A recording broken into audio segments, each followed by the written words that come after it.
So, Martin, thanks very much for talking to us. It would be really great to hear something about the long-term history of poverty in Wales. No. And of course, poverty has always been a feature of the Welsh economic and social landscape, hasn't it? Yeah. If we go back to the 1600s, under the Elizabethan Poor Law, people were attempting to deal with poverty and use the parish as a basis for that.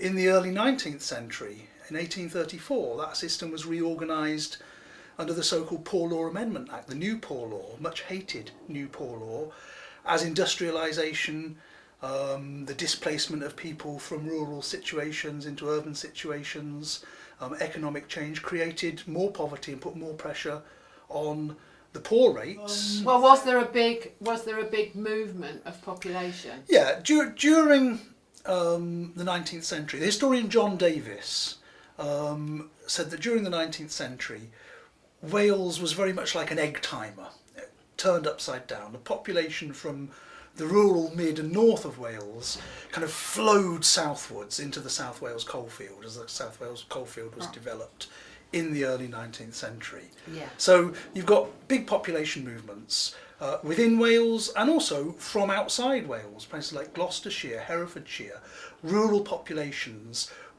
moving in to work in the newly exploited South Wales coalfield. Yes. And that obviously creates a kind of new social situation with new kinds of pressures. Yes. So would you like to tell us a bit more about that and what happened in relation to poverty there? Well, I think it wouldn't be entirely fair to say that the society that was created out of that process of industrialisation was a poor society. In fact, it in many respects, it wasn't a poor society. I mean, particularly in the period up to the Great War, it was actually quite a wealthy and affluent and confident society. I mean, you only have to look around some of the Valleys towns and look at some of the kind of sadly now decaying architecture to realise that, this was actually quite a confident, thriving society. I would say what it was, though, it was a society in which the process of exploitation was extremely transparent. It was a society based on primary industries, extractive industries. In that respect, the Industrial Revolution in Wales was quite a singular process. I mean, when we think about the Industrial Revolution, we think about, the image that comes to our mind is of dark satanic mills, isn't it? The cotton mills of the north of England. I mean, when Engels wrote about the Industrial Revolution, it was all about the dark satanic mills. Not many dark satanic mills in Wales, really. It's all about getting stuff out the ground. I mean, there's iron works, there's steel works, but most of the works, and up to the period before the Great War, there's 250,000 miners working in the South Wales coalfield, extracting coal from the ground. Their masters are living in absolute opulence. They're living in Gothic castles like Cyfarthfa Castle, or in the slate industry in North Wales, Penrhyn Castle, cheek by jowl with their workers. But the workers can see the profits being extracted from those industries and either exported abroad or invested into these kind of Gothic monstrosities.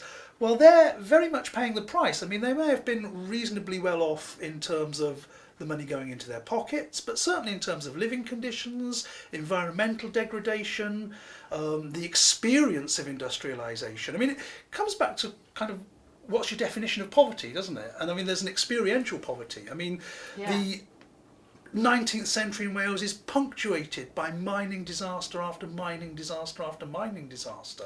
Not just the big ones, the Albion Colliery disaster in 1894 when 280 odd people, men and boys, are killed, or Sengennydd in 1913, but also the daily and weekly attrition. The communist leader Arthur Horner, for example, writes in his autobiography about how his grandfather was brought home from the mine in a sack. They recovered parts of his body and put them in a sack and brought them home as a result of a mining accident. And that experience, so it's a poverty of experience that creates a very sharply divided society. So it really comes down to what do you mean by poverty, I guess. So are you saying that things were always very, very difficult and insecure, but there was always food on the table, or not? Well, I wouldn't say there was always food on the table. No, I mean, industries in Wales were often going on to short time. Yes. Periods of industrial disputes. The 1898 coal strike. I mean, if you go back to the 1830s, the Merthyr Rising of 1831. One of the cries in that was caws a bara, bread and cheese. So no, there were clearly issues about food supply. There's the role of the truck shop, the company shop. The early years of the South Wales coalfield, for example. Thomas Jones, the kind of great Welsh civil servant, in his autobiography about Rumney, referred to the villages in the coalfield in the early 19th century as, I think, camps in the desert, effectively thrown up. Very difficult to get food and supplies there, so all these things come through the company, and again they're sold at intensely exploitative prices, so workers are actually working, they're not even necessarily getting a wage because that wage is already committed to the owner of the tommy shop or the truck shop. So again, it's the process of exploitation that is absolutely transparent within that very singular Welsh economy. And you said that situation was very important to understanding the Welsh labour movement. Oh, absolutely. I mean, the labour movement in Wales develops in the second part of the 19th century, but really begins to pick up in the early years of the 20th century. And what you get emerging in Wales, alongside mass movements like the South Wales Miners' Federation, is a very kind of sharply focused socialist movement, with a very militant nature to it, in fact. It's out of the South Wales coalfield, for example, in 1912, that the much celebrated document The Miners' Next Step emerges, which kind of proposes effectively that the miners just take over the coalfield and run it for the miners and for the mining communities. Oh, really? So it's very, very kind of radical, militant labour movement, very strike prone in the period up to the Great War. You've got the Tonypandy riots in 1910. You've got the Llanelli riots, disturbances in 1911. So you've got a real problem of industrial discord within the coalfield. In North Wales, you have between 1900 and 1903 the longest and most bitter industrial dispute in the history of industrial relations in Britain, the Penrhyn dispute in the North Wales slate industry, all about the right of people to unionise. So you've got a very sharply divided society, which produces ultimately its own solutions and ideas for its own solutions to poverty and to the exploitation. And what were some of those solutions? Well, you see those solutions coming into being, for example, most notably in the 1945-51 Labour governments. You've got the idea of national insurance, which is the idea of James Griffiths. Griffiths was a miners' leader from the western part of the South Wales coalfield, from the anthracite belt around Ammanford, and it comes up with this idea of national insurance and implements that through the 1945-51 Labour government. You've got Aneurin Bevan's National Health Service, which I think we're all extremely tied to in this day and age. Bevan said, when he was implementing the National Health Service, all he was doing was generalising the solutions which had already been devised in Tredegar. He was just rolling those out at a British level. Oh, okay. So the Welsh experience and struggles against the pauperisation of working people you see as very important in the history of Britain, really. Absolutely. Yeah. I mean, the Welsh contribution to the post-war Labour government, which has shaped Britain in the second half of the 20th century, of course, which is all kind of besieged now and under attack, But the Welsh contribution to that is absolutely massive. I mean, people like Griffiths and Bevan are working at a very high level in that Labour government, and they're introducing ideas which have come out of the experience of industrialisation within Wales. Yes, most definitely. So how do we think about deindustrialisation and poverty in this historical context that you've sketched for us? Well, I mean, deindustrialisation, in a sense, deindustrialisation has always been with us. I mean, because I think when we talk about the Industrial Revolution as such, you know, it's a problematic term in itself. Industry has been going on in Britain and in Wales, well, as far back as we can ascertain. If you go up to the Great Orme and look at the copper mines on the Great Orme, you know, they're 4,000 years old. If you go up to Cwmystwyth in Ceredigion, there's evidence of mining going back 4,000 years, metal mining. So in a way, what happened in the 19th century was a flash in the pan, a very big flash in the pan, and the idea that, you know, suddenly a pre-industrial world turned into an industrial world isn't really tenable. So industries have always been rising and falling, and I mean, deindustrialisation was a part of the Welsh industrial experience. You know, the rise of a mechanised textile industry in Yorkshire and in Lancashire, to some extent meant the impoverishment of a traditional textile industry in parts of rural Wales. The rise of a mining industry in Bolivia meant the closure of mines in rural Cardiganshire. So there's always been forms of deindustrialisation, which have caused their own, which have left poverty in their wake. They've left, you know, depopulation, decaying industrial villages, decaying rural villages. I think what's particularly notable about, you know, the late 20th and 21st centuries is that this has happened on a massive scale. I mean, effectively, deindustrialisation has been going on in the mining industry, steel industry, the heavy industries that characterise the Welsh economy for most of the second half of the 20th century. Yeah, if you go up to the Avon Valley in the South Wales coalfield, there's a little mining museum which is run by volunteers that I visited a couple of years ago, and we met one of the volunteers there running it. And he explained to me his working life and how he had started mining. He was a card-carrying communist. He'd started in the mining industry in, I think, the early 1960s, and there was a map on the wall, and it was a map of collieries. And he said, well, I started working in this colliery, then it closed down, so I moved to that one, that closed down, moved to that one. So, you know, his whole life had been moving from colliery to colliery, which had been because the coal trade, for a variety of reasons, had been in, I mean, largely globalisation and foreign competition, had been in perpetual decline. Now that has huge ramifications because the population that's been drawn in to places like the South Wales coalfield wouldn't have been there if it weren't for the coal industry. That's right. So as heavy industry has declined, it's left a population behind in some, you know, remote and isolated places, and it's very difficult to find work for that population. In your opinion, was Wales ever industrialised? I mean, it's such a rural country. It's not like many parts of Britain where there's so many deindustrialised, previously industrial areas. Wales doesn't look like that. It's not got no big cities.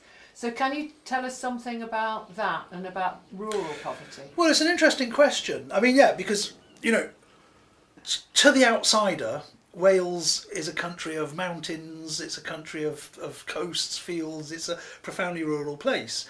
I mean, and it's interesting because, you know, you've got this tension between mass industrialisation and deep rurality.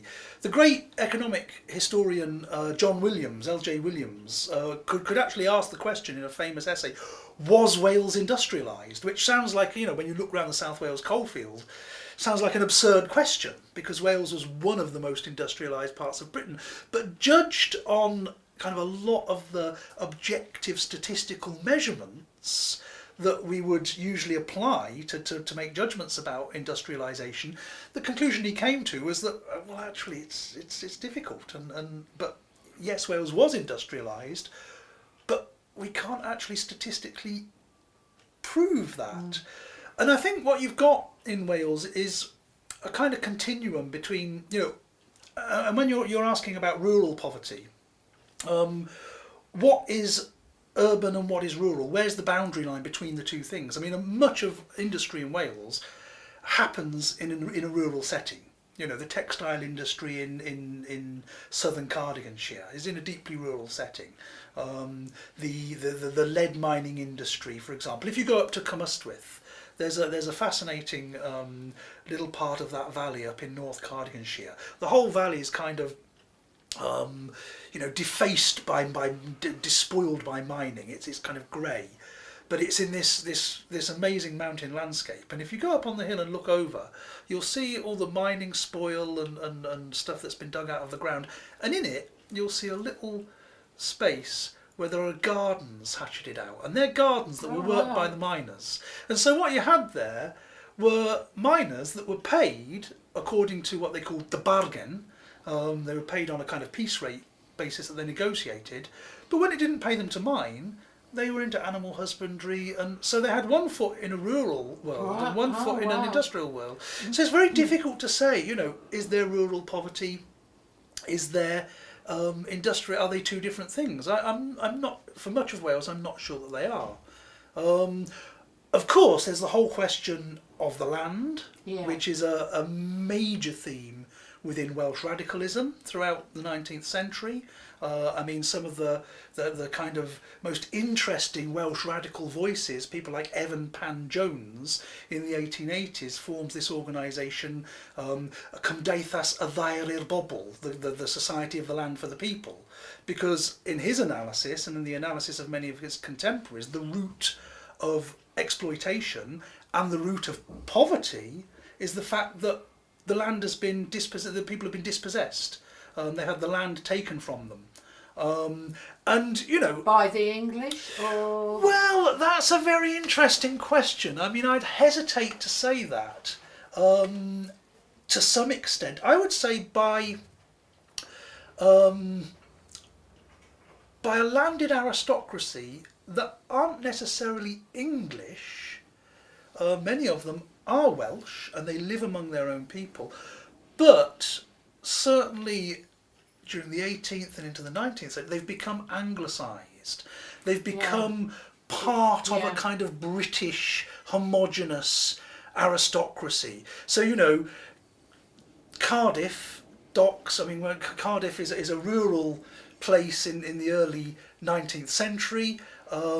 It's developed into a major coal port by the Marquis of Bute. Bute's an island, Bute's part of Scotland. So you've got this very kind of intermarried, homogenous British aristocracy. They tend to adopt the English language. They tend to adopt the Church of England, which kind of differentiates them from their tenants. So you get this kind of economy. Owned by a squirearchy, which is an anglicised squirearchy, and tenanted by a class of tenant farmers. And that really, is the key to understanding a great deal of the history of social conflict in Wales, certainly throughout the 19th century. Things like the Rebecca riots, the 1830s and 40s.